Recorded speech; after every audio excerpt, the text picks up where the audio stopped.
Greetings and welcome to the Halloween edition of the Sliders Review. And I'm here today to talk to you about Blade 2. Blade 2 was the first Blade movie I ever saw.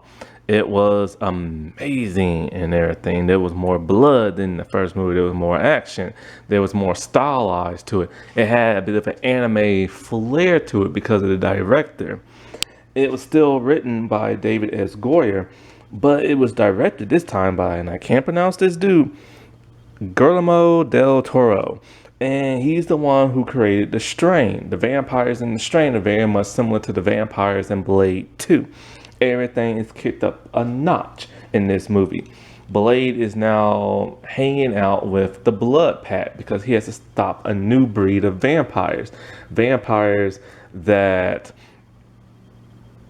do not die from silver and everything. Only sunlight can kill them. And garlic only hurts them and stuff. And so everything is like turned upside down, but amped up to like 100 and stuff. The cast is a whole lot bigger with bigger names. Ron Perlman, Donnie Yen, Norman Reedus. And I couldn't believe this was the first thing I saw Norman Reedus in. Like when you look at him and hear him, you think you always hear him from something else, but no, this was the first time I ever saw him. This other actress name I cannot pronounce. Lenore Verrilla. She plays Nessa, and she is like the princess of like the vampires. They changed things up. In the first movie, we knew that there was a vampire order, but they were more like businessmen and also younger punks. But it turns out there's a head of the vampire organization, more like your old school Dracula looking type dude. I don't know I don't feel about this. It's cool. He's like old school vampire. He has a weird shaped head. He has like blue blood and he wears a robe and all this other crap. It's completely different from what we know Blade in the first movie. And so like what's his name? Skiris and everything. And so he is the head of the vampire. Nessa is his daughter. And so in this movie, Blade rescues that Whistler. It turns out when they got the sequel, they feel like, hey, look, they shot him off screen for the possibility they get a sequel, so they brought him back. He is a vampire. And the vampires pretty much just drain blood for him for whatever reason, because they hate him because, you know, he helped kill them. Blade tracked them down. He whooped a bunch of vampires, but he let one go. The action is ramped up by like 1,000,000. It is very cool. Wesley Snipes left a little bit more of his personality out in this. He was less stone cold hearted and more like a smooth black man. Some people like that. I like the stone cold vibe more. His outfit changed. His bulletproof vest changed. He now has red in his leather trench coat. I like the new style of, like, you know, his outfit and everything. His hair has changed in this.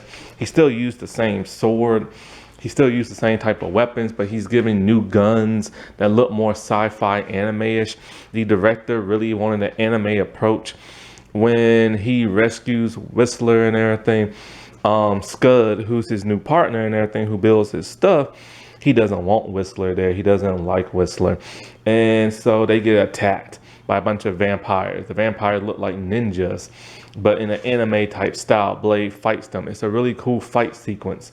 But there are times when you can see Wesley Snipes stunt double, and there's times when you see him, but then there's times when you see the CGI figure. This is when CGI was really on the craze after like the second Matrix movie, and they was really trying to amp up what they can make a person look real in CGI and doing all this weird stuff, but it came out very wonky and everything. And so I didn't like that. Because it's weird. You go from the practical, realistic stuff, and then you go to the CGI people fighting. It was just weird. But I get they tried to up that factor. Anyways, it's a standstill of a fight.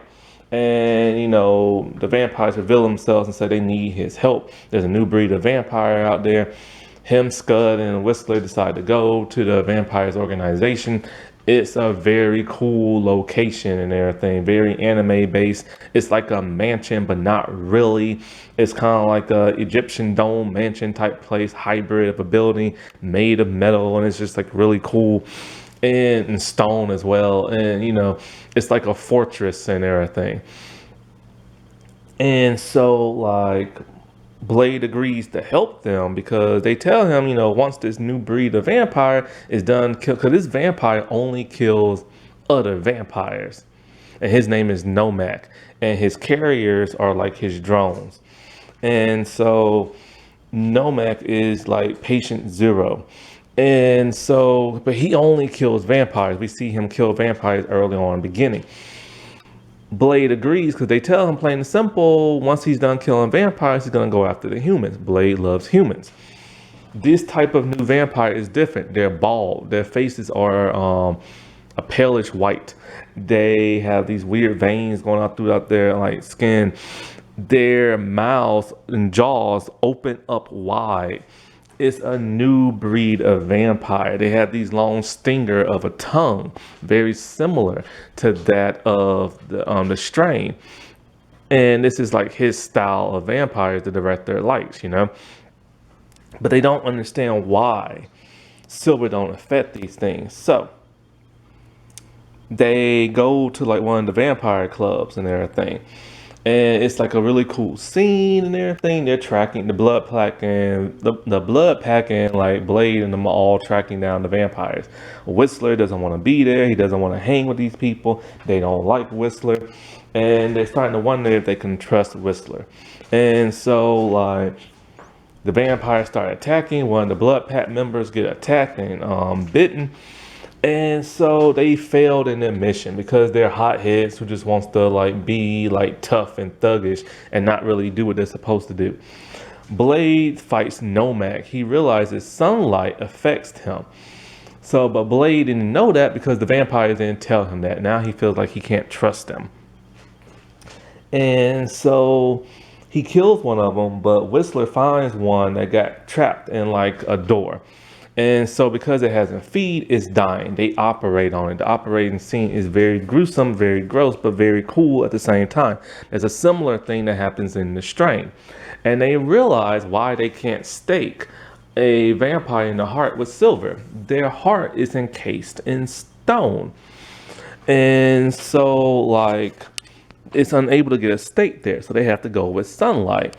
And so they also realize how the vampire feeds. It has a long tongue and this type of venom that like impales the victim.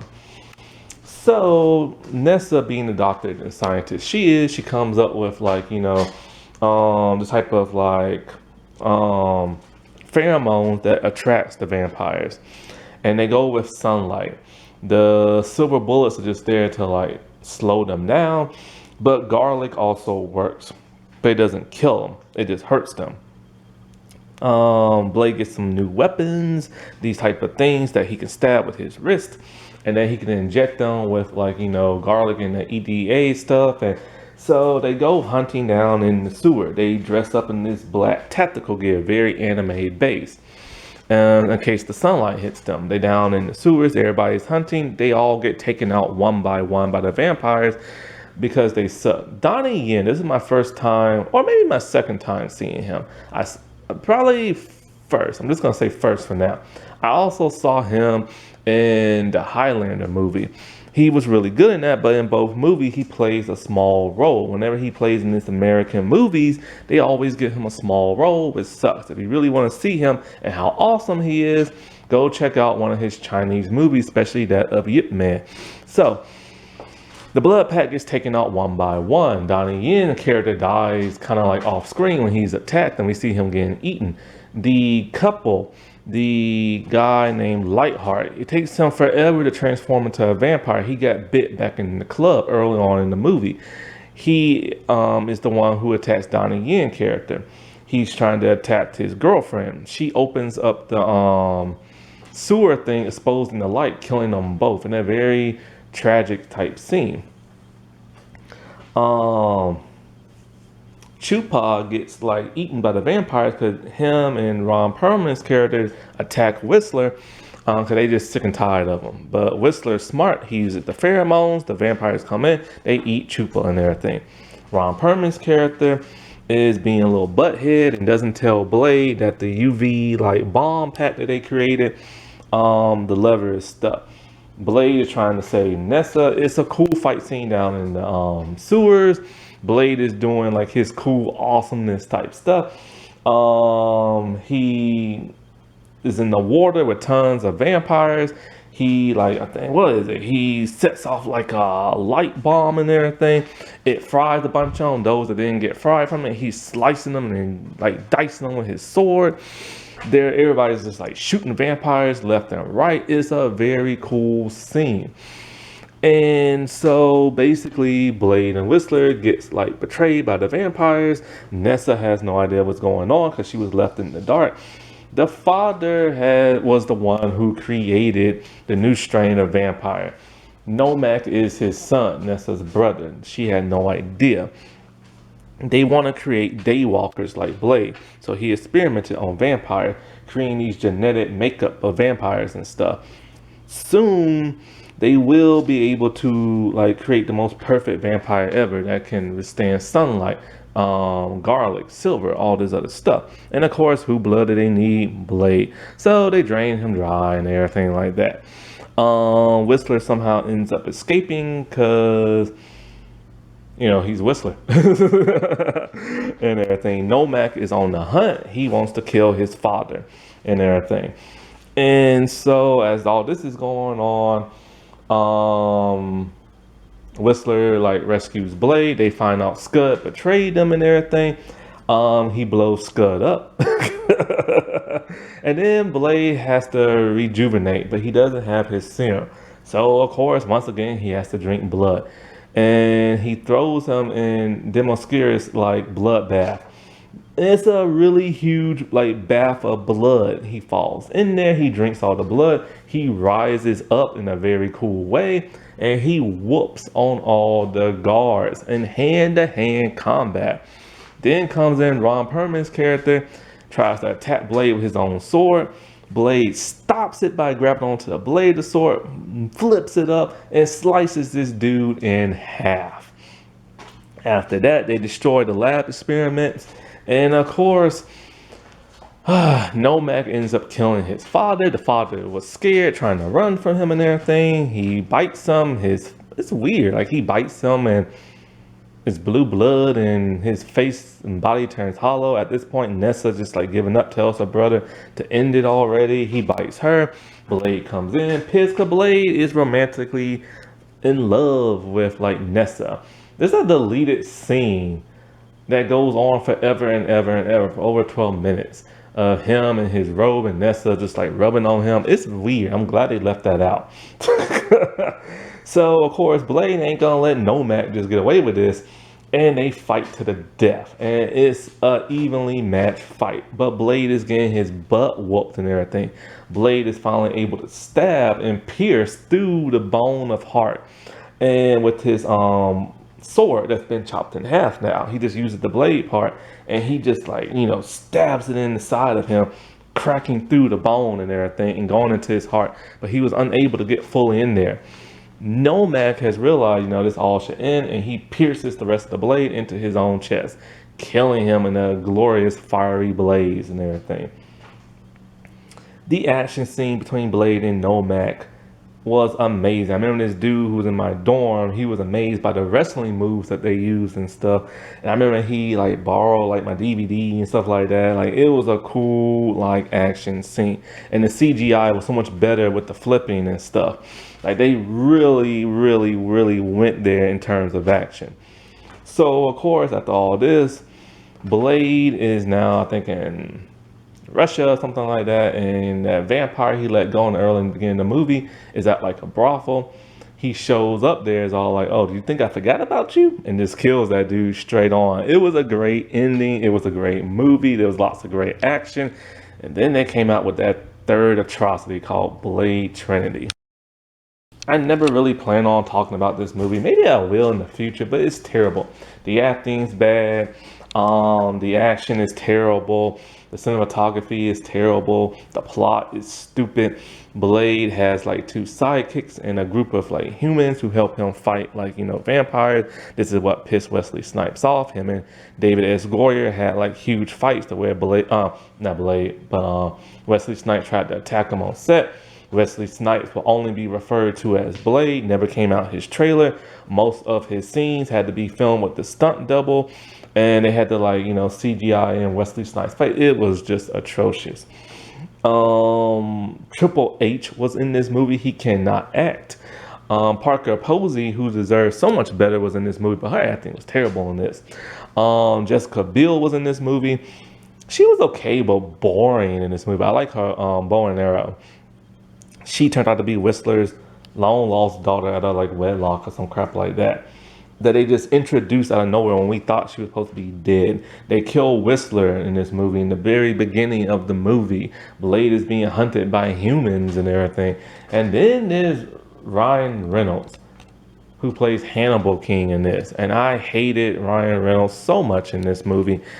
He's not one of my favorite actors. I only like him in Deadpool. That is it. Then it ends where they don't know if Blade's alive or not. They don't know if he attacks like the doctors or not, because has he fully become primal in his vampireness and stuff. They use Karen's like magic cure to like kill all the vampires and stuff. But that was a deleted scene. Also, another deleted scene is Ryan Reynolds and Jessica Biel going to fight a werewolf. The werewolf looks terrible. There's another deleted scene where Blade is alive and he just rides off on a motorcycle on some terrible CGI. And it was just a terrible movie all in all. That wasn't that spooky. Alright, well, I shall talk to y'all later. Bye.